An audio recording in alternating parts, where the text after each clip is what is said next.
Hello everyone, कैसे हैं आप लोग। आशा करते हैं आप लोग अच्छे से होंगे। आप सभी का हमारे चैनल एम विद पंकज पे स्वागत है। अगर आपका भी लक्ष्य है एसएससी जीडी को पहली बार में पास करना, तो ये वीडियो आपके लिए बहुत खास होने वाला है।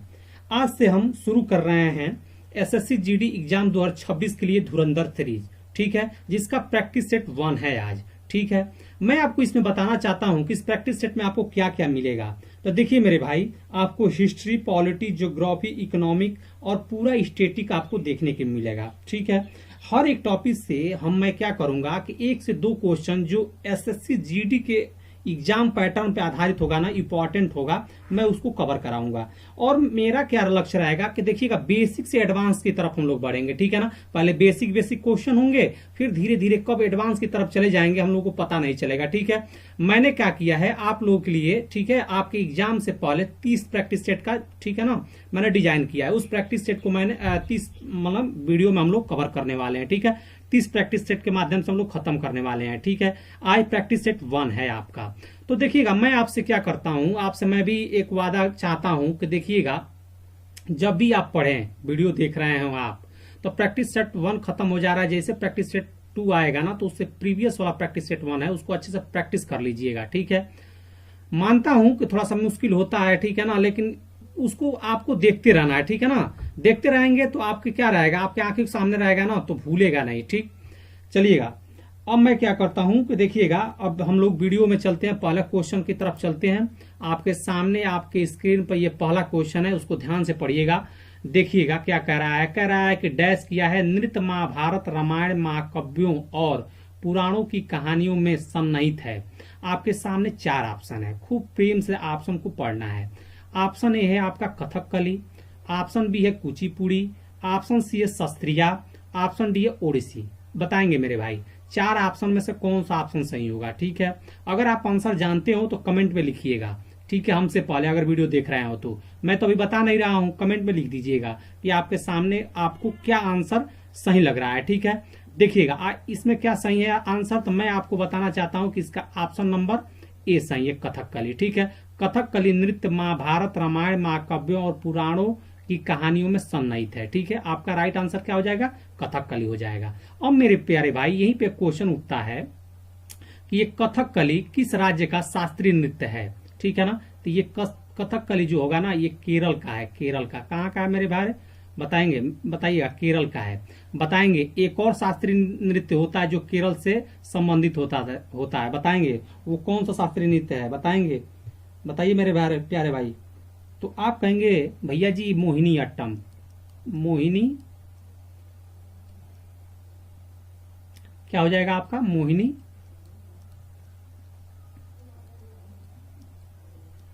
आपका क्या हो जाएगा, मोहिनी अट्टम। ठीक है ना, ये भी एक केरल से है, तो 2 केरल से होते हैं।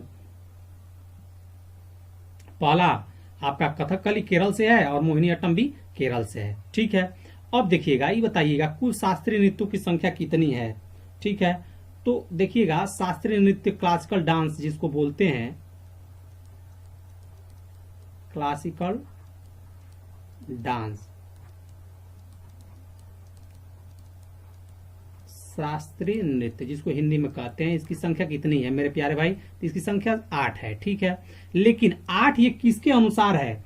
देखिएगा, अगर पूछे आपसे कि संगीत नाटक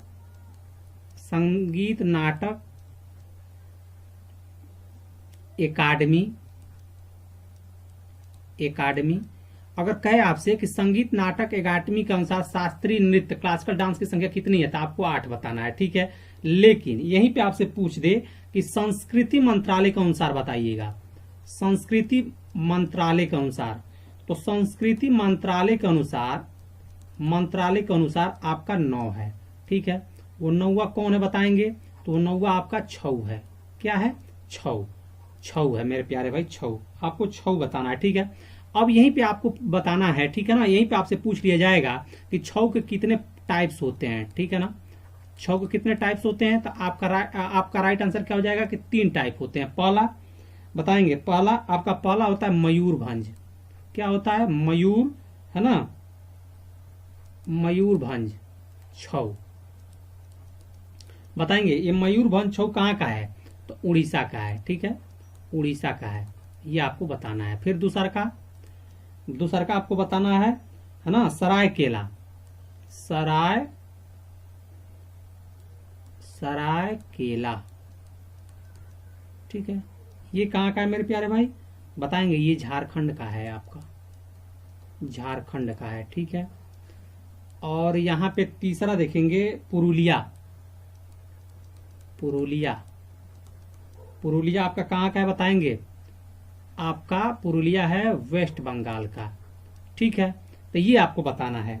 अब चलिएगा, अब कुचिपुड़ी के बारे में देखिएगा। कुचिपुड़ी कहाँ का है मेरे प्यारे भाई, तो कुचिपुड़ी आपका आंध्र प्रदेश का है। कहाँ का है, आपका आंध्र प्रदेश का है, आंध्र प्रदेश का है। आंध्र प्रदेश में कृष्णा जिला है ना, के गांव एक पड़ता है। कृष्णा जिला में कौन सा गांव पड़ता है, कुचैलापुरम, ठीक है। कुचैलापुरम का है, कुचैलापुरम, ये आपको बताना है, याद रखना है, ठीक है ना। ये गांव है, देखिएगा, ये कुचिपुड़ी आंध्र प्रदेश के कृष्णा जिले के कुचैलापुरम गांव का है, ठीक है। ये आपसे पूछा जाएगा, कभी आंध्र प्रदेश पूछा जा सकता है, कृष्णा जिला भी पूछा जा सकता है। गांव का पूछेगा तो कुचैलापुरम आपको बताना है, ठीक है। अब देखिएगा शास्त्रीय के बारे में क्या कहेंगे, तो शास्त्रीय देखिएगा आपका 8वां नृत्य है मेरे प्यारे भाई, 8वां नृत्य, ठीक है, 8वां नृत्य है। और इसको कब शामिल किया गया, तो ये 2000 में शामिल हुआ, 2000 में शामिल हुआ, ठीक है, 2000 में आपका ये शामिल हुआ, ठीक, याद रखना है। बताएंगे यहीं पे इसके संस्थापक कौन थे, संस्थापक बताएंगे यहीं पे, इसके संस्थापक थे श्रीमद शंकर देव। कौन थे मेरे प्यारे भाई, याद रखना है, ठीक है ना। श्रीमद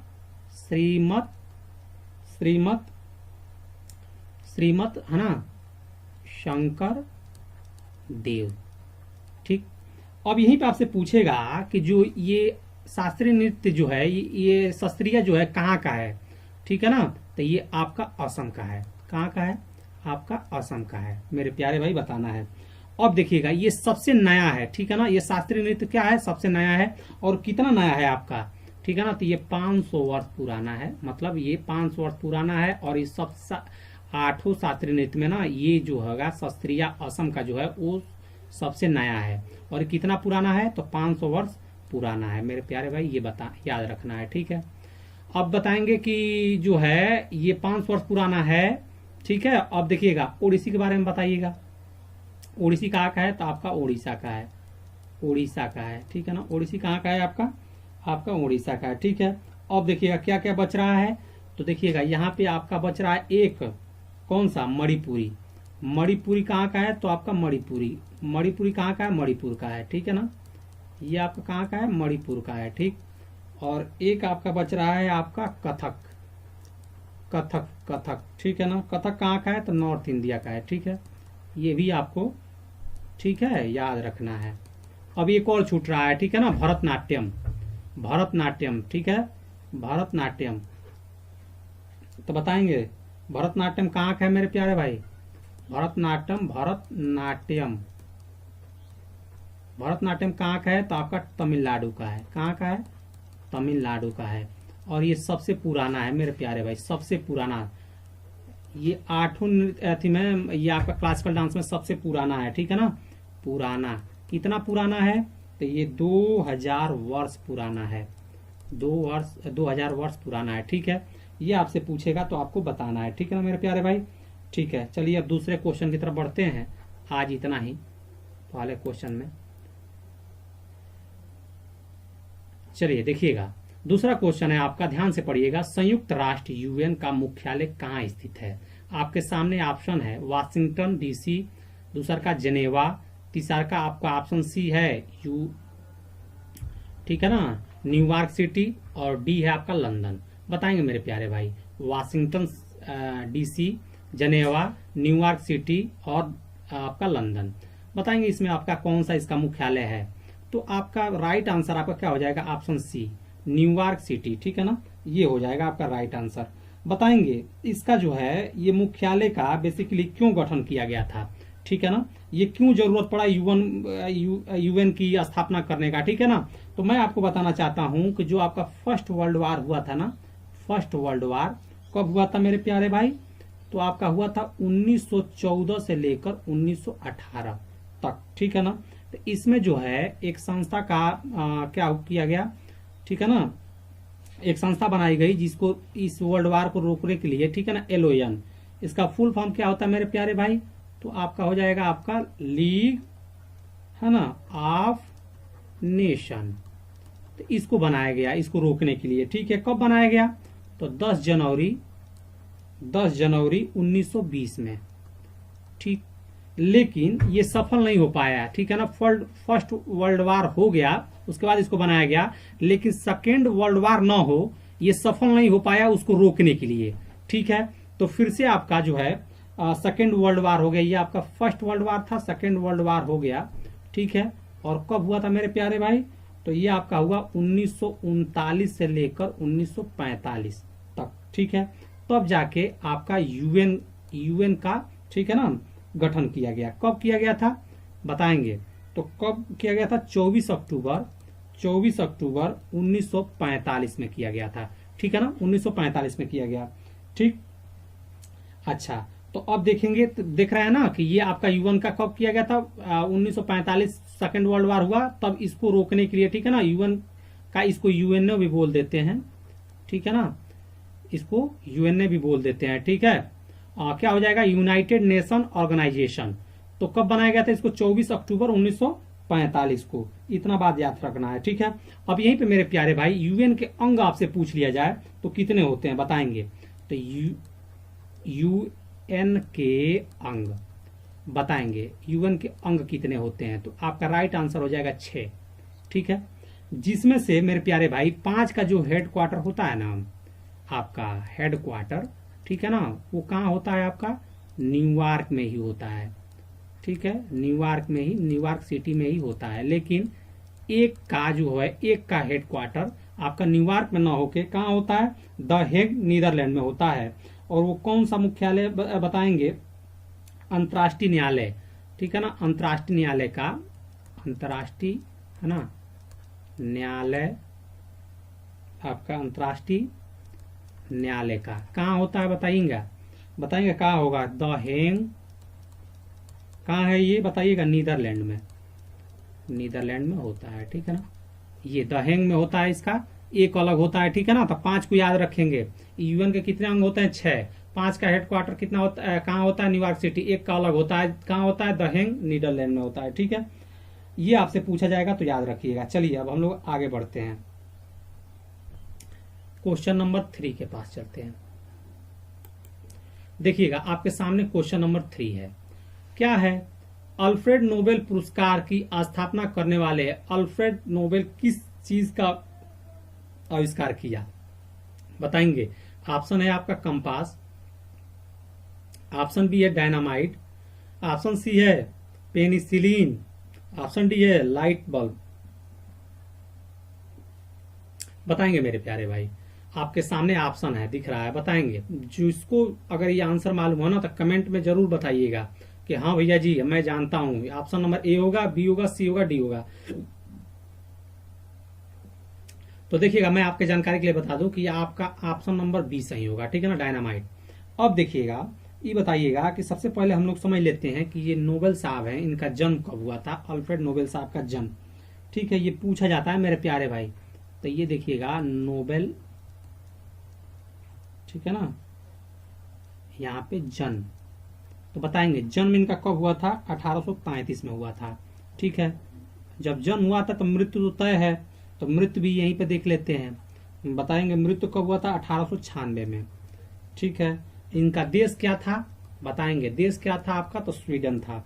इतना बात क्लियर है कि भाई इनका जन्म कब हुआ था 1833, मृत्यु कब हुआ था 1896, देश कौन था आपका, स्वीडन था, स्वीडन भूलना नहीं है, ठीक है ना।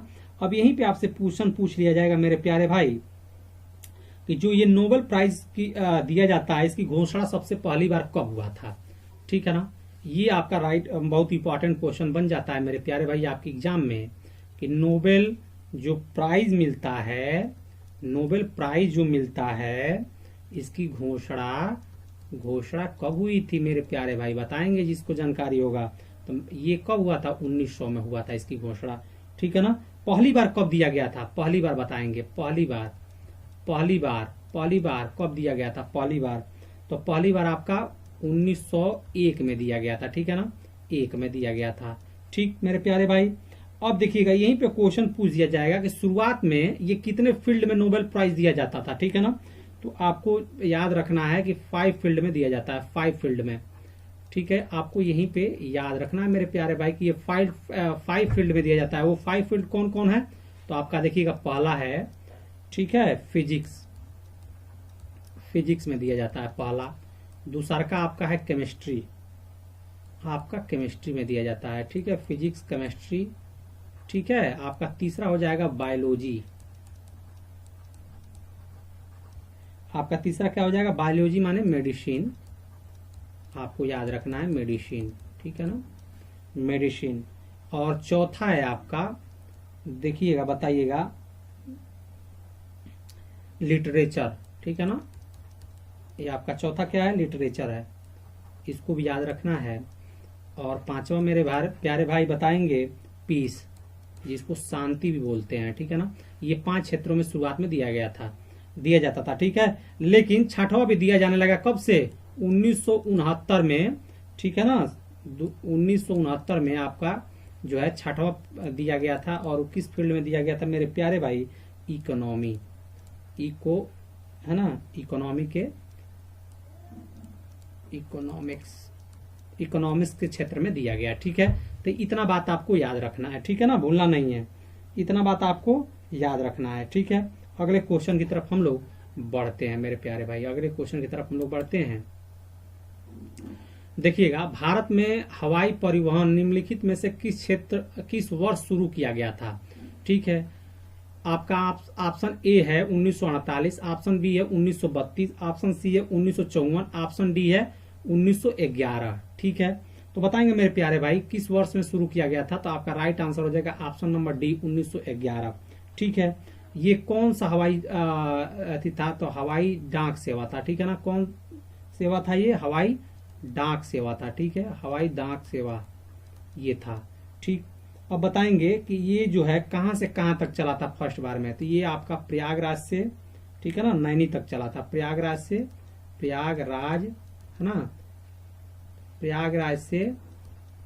नैनी तक, ठीक है।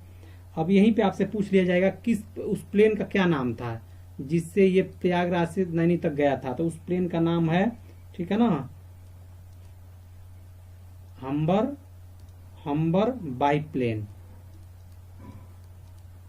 बाईप्लेन, ठीक है, ये भूलना नहीं है आपको, ठीक है। यहीं पे सबसे इंपॉर्टेंट बन जाता है कि भारत का पहला हवाई अड्डा कौन सा है। देखिएगा, ये सबसे इंपॉर्टेंट क्वेश्चन पूछा जाता है कि भारत का, ठीक है ना, भारत का पहला हवाई, ठीक है, अड्डा, भारत का पहला हवाई अड्डा बताएंगे मेरे प्यारे भाई, तो वो आपका जुहू है। जुहू कहाँ है, आपका मुंबई में है, ये भूलना नहीं है मेरे प्यारे भाई, ठीक है ना, मुंबई में है। कब डेट बताएंगे, तो 1928 में, ठीक है। अच्छा, अब बताएंगे कि ये पहला हो गया। दूसरा का आपका फैक्ट है कि सबसे बिजी एयरपोर्ट कौन सा है, क्वेश्चन पूछ दे कि सबसे बिजी है ना एयरपोर्ट, सबसे बिजी एयरपोर्ट आपसे पूछे तो आप क्या बताएंगे, तो आपको बताना है इंदिरा गांधी इंटरनेशनल एयरपोर्ट, ठीक है। ये कहाँ है मेरे प्यारे भाई, नई दिल्ली में है, ठीक है ना, सबसे बिजी है, इसको भूलना नहीं है मेरे प्यारे भाई, ठीक है।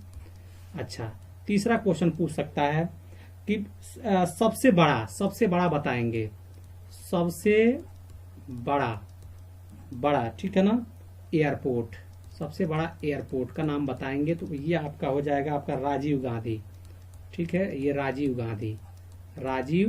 है ना, आपका क्या हो जाएगा, राजीव गांधी हो जाएगा, ठीक है। बताएंगे राजीव गांधी कहाँ है, तो आपका ये हैदराबाद में है, ठीक है। यहीं पे चौथा क्वेश्चन बन जाएगा मेरे प्यारे भाई कि 100वां एयरपोर्ट कौन सा है, 100वां, ठीक है ना, एयरपोर्ट कौन सा है, 100वां एयरपोर्ट कौन सा है, तो बताएंगे इसका राइट आंसर क्या हो जाएगा, बताएंगे तो पाक्यांग हो जाएगा। क्या हो जाएगा मेरे प्यारे भाई, पाक्यांग। बताएंगे कहाँ है, तो आपका सिक्किम में है, सिक्किम में है, ठीक है। आपका कहाँ है, तो ये आपका सिक्किम में है मेरे प्यारे भाई, भूलना नहीं है इतना फैक्ट को, ठीक है। चलिएगा नेक्स्ट क्वेश्चन। नेक्स्ट क्वेश्चन आपका हो जाएगा, देखिएगा, जनगणना 2011 के अनुसार दशक के दौरान जनसंख्या वृद्धि कितनी रही, ठीक है। आपका ऑप्शन ए है 15.30%, ऑप्शन बी है 14.25%, ऑप्शन सी है 17.64%, ऑप्शन डी है 18.30%, ठीक है। तो आपका राइट आंसर क्या हो जाएगा, ऑप्शन नंबर सी 17.64%, ठीक है ना। तो ये आपका राइट आंसर हो जाएगा। अब मेरे प्यारे भाई यहीं पर बताएंगे कि सबसे अधिक वृद्धि कब रही, किस वर्ष में रही, ठीक है ना। तो देखेंगे, आपको बताना है कि देखिएगा 1900 जो होगा 1961 और 1971 के बीच में, ठीक है ना, ये परसेंटेज में कितना वृद्धि हुआ सबसे अधिक, तो 24.80 ये आपका वृद्धि हो गया, ठीक है ना। इससे अधिक वृद्धि नहीं हुआ है, ठीक है, ये मैक्सिमम है। कितना कितना बीच, 1961 से 1971 के बीच कितना वृद्धि होता सबसे अधिक, 24.80%। अब आपसे यहीं पर सबसे कम पूछ लिया जाएगा, ठीक है ना। 10 की वृद्धि है ये, देखिएगा 10 की वृद्धि, देखिए 61 10 की वृद्धि की बात कर रहे हैं, ठीक है ना, परसेंटेज में, ठीक है। तो ये आपको आंसर देना है। फिर से 10 की वृद्धि में सबसे कम कब हुआ था, किस वर्ष हुआ था, तो 1900 आपका हो जाएगा 1911 से 1921 एक ऐसा 10 की वृद्धि था जिसमें जो होगा जनसंख्या परसेंटेज में कहा चली गई, माइनस में चली गई। अब कितना, 0.31%, 0.31%। इतना बात आपको याद रखना है, ठीक है ना, भूलना नहीं है मेरे प्यारे भाई। चलिएगा अगला क्वेश्चन की तरफ हम लोग बढ़ते हैं और आपके सामने है क्वेश्चन नंबर 6। बताएंगे, फॉलो ऑन निम्नलिखित में से किस क्रिकेट प्रारूप से संबंधित है। ऑप्शन है केवल T20 मैच, ऑप्शन बी है केवल टेस्ट, है ना, मैच, और ऑप्शन सी है केवल एक दिवसीय मैच, ऑप्शन डी है टेस्ट और एक दिवसीय मैच दोनों। बताएंगे मेरे प्यारे भाई, ये फॉलो ऑन का मतलब क्या होता है मेरे प्यारे भाई, बताएंगे। जिसको जानकारी हो कमेंट करके बताइएगा। मैं आपको बताना चाहता हूं कि आपका ऑप्शन नंबर क्या हो जाएगा, आपका ऑप्शन नंबर बी सही हो जाएगा, ठीक है ना। या आपका ऑप्शन नंबर क्या हो जाएगा, आपका ऑप्शन नंबर बी सही हो जाएगा मेरे प्यारे भाई, option number B, option number B, ठीक है। अब देखिएगा, ये फॉलो ऑन क्या होता है कि जैसे मान लीजिए कि ये टेस्ट मैच में केवल लागू होता है फॉलो ऑन, और उसमें क्या होता है कि जैसे मान लीजिए कि कोई एक टीम खेल रही है, ठीक है, फिर वो खेल के गई, फिर दूसरी टीम आई खेलने के लिए, ठीक है, वो खेली। अब देखिएगा, जितना पहला टीम आई थी खेल के रन बना के गई थी, फिर दूसरा का टीम आई रन बनाई, दोनों के बीच का जो अंतर होता है ना 200 रनों का हो, तो उससे हम क्या कहते हैं, फॉलो ऑन कहते हैं, ठीक है ना, उसे क्या कहते हैं, फॉलो ऑन कहते हैं। इतना बात आपको समझ में आया। अब देखिएगा इसके बारे में, ऑप्शन है T20 के बारे में थोड़ा सा हम लोग समझ लेते हैं कि T20 में बताएंगे पावर प्ले कितने ओवर का होता है मेरे प्यारे भाई, T20 में पावर प्ले कितने ओवर का होता है। तो आपका राइट आंसर क्या हो जाएगा, 6 ओवर का होता है भैया जी, 6 ओवर का होता है। यहीं पे बताएंगे कि जो एक बॉलर होता है T20 में वो कितने ओवर फेंक सकता है, एक बॉलर T20 में, ठीक है ना, कितने ओवर फेंक सकता है। तो आपका राइट आंसर हो जाएगा भैया जी 4 ओवर। हम इतना तो जानते ही है बेसिक, ठीक है ना, मैक्सिमम आपका ओवर मैक्सिमम फेंक सकता है, ठीक है, ये आपका हो जाएगा। अब देखिएगा यहाँ पे आइएगा, अब देखिएगा कि एक नियम होता है, जैसे मान लीजिए कि DLS, ठीक है ना, DLS का नाम सुने होंगे। क्या होता है DLS, तो इसको हम कहते हैं डक, है ना, Duckworth Lewis system, Duckworth Lewis system, ठीक है, इसको कहते हैं। बताइएगा जो है इसको जो है कहाँ ये DLS जो होता है वो बताइएगा टेस्ट में लागू होता है क्या, तो ये टेस्ट में लागू नहीं होता है मेरे प्यारे भाई, ठीक है ना, इससे क्वेश्चन ध्यान रखिएगा, ठीक है। और ये सबसे पहले ये बताइएगा कि जो ये DLS है ये कब शुरुआत हुआ, ठीक है ना, तो ये शुरुआत हुआ था आपका हुआ था ये 1997 में। किसके मैच के दौरान हुआ था, तो जिम्बाब्वे, आपका जिम्बाब्वे वर्सेस इंग्लैंड, याद रखिएगा, इंग्लैंड, जिम्बाब्वे और वर्सेस इंग्लैंड के बीच 1957 में, ठीक है ना, ये पहली बार DLS मेथड को लाया गया, ठीक है, डकवर्थ लुईस सिस्टम। क्या होता है इसमें, बताएंगे मेरे प्यारे भाई। तो इसमें जो होगा आपका बारिश उरिश होता है ना, उस दौरान इस नियम का प्रयोग किया जाता है। ये भूलना नहीं है, और टेस्ट में ये लागू नहीं होता है, इस बात को हमेशा याद रखिएगा। ठीक है, यहाँ पे एक दिवसीय मैच लिखा है, तो बताएंगे एक दिवसीय मैच में कितने ओवर का मैच हो, एक दिवसीय मैच कितने ओवर का होता है, तो आपको बताना है 50 ओवर का। भैया जी कितना ओवर का होता है, 50 ओवर का। अब बताएंगे कि इसमें 50 ओवर का होता है एक दिवसीय मैच में, तो एक खिलाड़ी कितना ओवर फेंक सकता है, तो एक खिलाड़ी एक बॉलर है ना, एक बॉलर आपका 10 ओवर फेंक सकता है। ठीक है, 10 ओवर फेंक सकता है मैक्सिमम। ठीक है, कम भी फेंक सकता है, 10 ओवर मैक्सिमम फेंक सकता है। ठीक है, इतना बात आपको नहीं भूलना है। अब बताएंगे कि पहला ओडीआई कप्तान कौन थे। यहीं पे ओडीआई एक दिवसीय मैच को क्या बोलते हैं, ओडीआई बोलते हैं। ठीक है ना, तो बताएंगे ओडीआई पहला ओडीआई कप्तान कौन थे, तो आपका राइट आंसर क्या हो जाएगा मेरे प्यारे भाई, अजीत। ठीक है ना, आपका अजीत वाडेकर, आपको याद रखना है। ठीक है, यहीं पे। अच्छा, ये हो गया इससे सारी बातें। अब चलिएगा अगले क्वेश्चन की तरफ हम लोग बढ़ते हैं। ठीक है, अगला क्वेश्चन है आपका कि निम्नलिखित में से रेत समाधि उपन्यास के की लेखक लेखिका हैं। ठीक है, तो आपका बताना है आपका राइट आंसर क्या हो जाएगा। ठीक है, तो आपके सामने आपका राइट आंसर है पहला रीता कुमारी, दूसरा का गीतांजलि श्री, तीसरा का शशि थरूर, और चौथा आपका झुम्पा लाइडी। तो आपका राइट आंसर हो जाएगा option number B, Geetanjali Shree. Geetanjali Shree आपका राइट आंसर हो जाएगा मेरे प्यारे भाई। ठीक है ना, तो चलिएगा अगले क्वेश्चन की तरफ बढ़ते हैं, इसको भूलना नहीं है मेरे प्यारे भाई।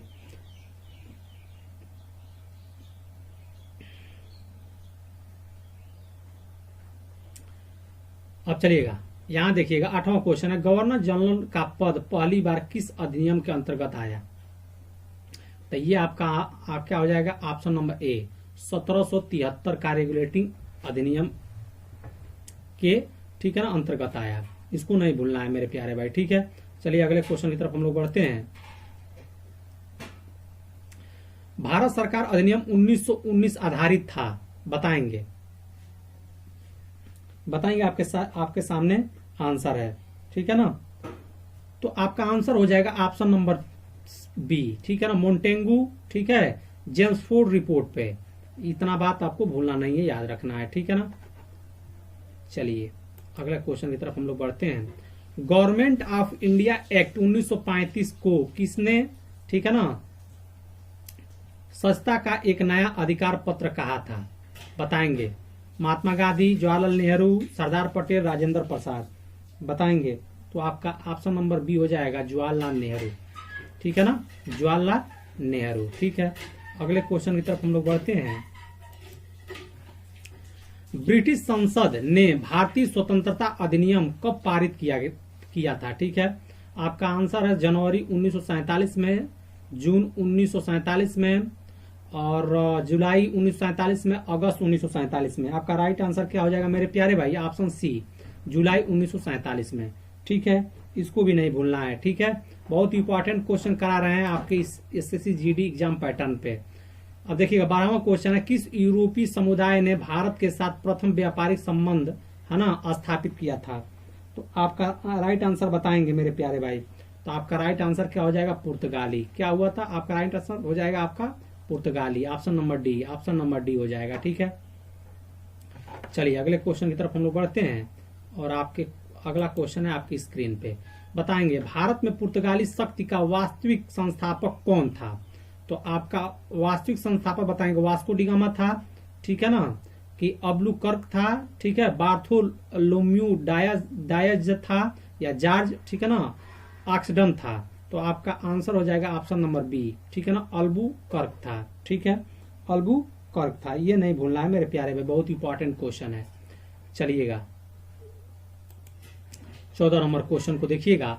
ईस्ट इंडिया कंपनी के निर्माण के समय इंग्लैंड का शासक कौन था, बताएंगे। ऑप्शन नंबर है चार्ल्स वन, ठीक है, option number B Elizabeth one, James one, James two, बताएंगे मेरे प्यारे भाई, कौन सा आपका आंसर सही हो जाएगा। तो option number B, Elizabeth first, ठीक है ना, ये है आपका राइट आंसर, ये आपको नहीं भूलना है। ठीक है, चलिए ध्यान रखना है आपको। अब देखिएगा 15वां क्वेश्चन की तरफ बढ़िएगा। महारानी एलिजाबेथ ने ईस्ट इंडिया कंपनी को पूर्व में व्यापार करने हेतु राज्य की अध्यादेश कब जारी किया था? आपका ऑप्शन नंबर ए है 31 दिसंबर 1609, ऑप्शन नंबर बी 31 दिसंबर 1606, ऑप्शन सी 31 दिसंबर 1600, ऑप्शन डी 31 दिसंबर 1601। आपका राइट आंसर बताएंगे मेरे प्यारे भाई। तो आपका राइट आंसर क्या हो जाएगा? आप कहेंगे भैया जी मैं तो जानता हूं 31 दिसंबर, ठीक है ना, 1600। ये आपका राइट आंसर हो जाएगा। ठीक है, चलिए अगला क्वेश्चन 16वां। भारत के कितने राज्य, ठीक है, तट रेखा पर स्थित हैं? तट रेखा पर स्थित हैं। तो आपका राइट आंसर बताइएगा।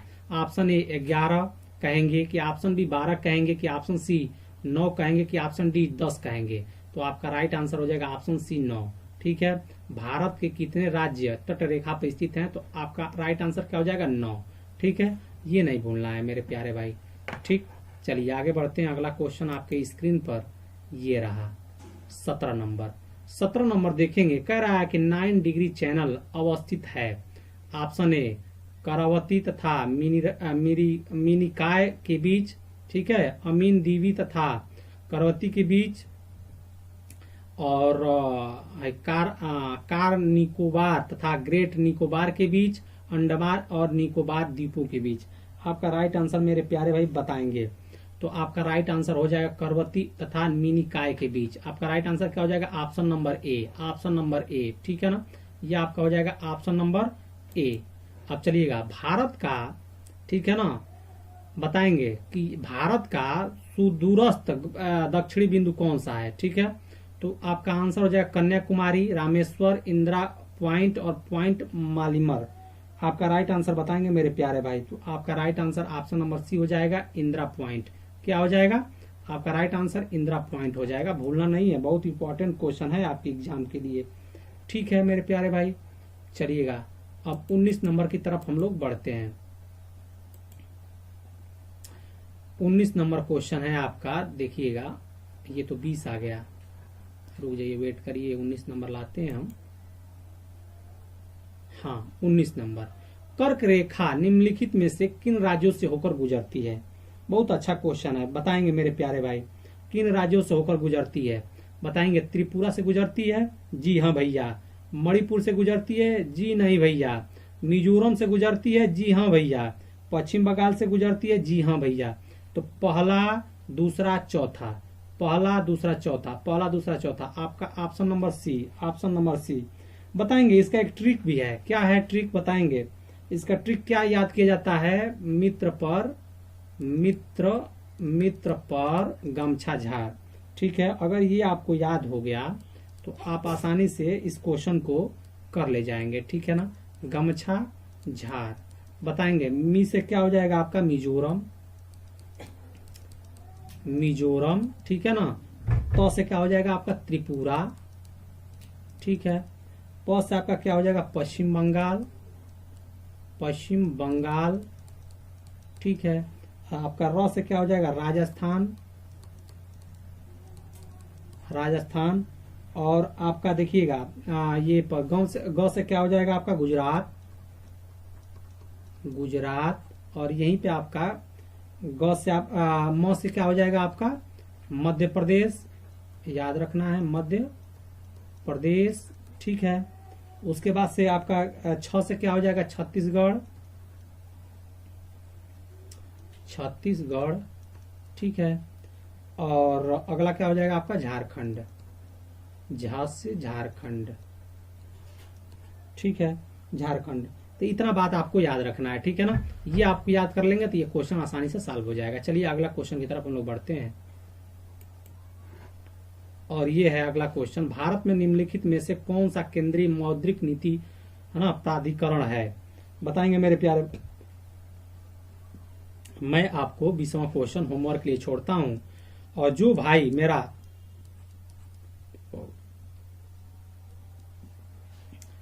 देखिएगा, जो भाई सिंसियर है, प्रैक्टिस से समझ में आया है, ठीक है ना, इसको क्या करना है? होमवर्क में आपको कमेंट में, जो वीडियो खत्म हो जाएगा तो कमेंट में क्लेम क्या करना है? कमेंट करना है और बताना है मेरे प्यारे भाई कि चारों में से कौन सा ऑप्शन सही होगा। ठीक है ना, ये बताना। अगर वीडियो अच्छा लगा हो तो चैनल को लाइक करो, सब्सक्राइब करो, ज्यादा ज्यादा शेयर करो। इसी तरह से ये प्रैक्टिस सेट आपको मिलने वाला है टिल एग्जाम तक। ठीक है ना, आपको एग्जाम से पहले ही 30 प्रैक्टिस सेट का मैंने प्लान बनाया हुआ है, तो आपको खत्म कर देंगे क्वेश्चन के माध्यम से। और कुछ भी समय बचेगा तो आपके लिए किया जाएगा। ठीक है, तब तक मिलते हैं प्रैक्टिस सेट 2 में, तब तक पढ़ते रहिए। जय हिंद।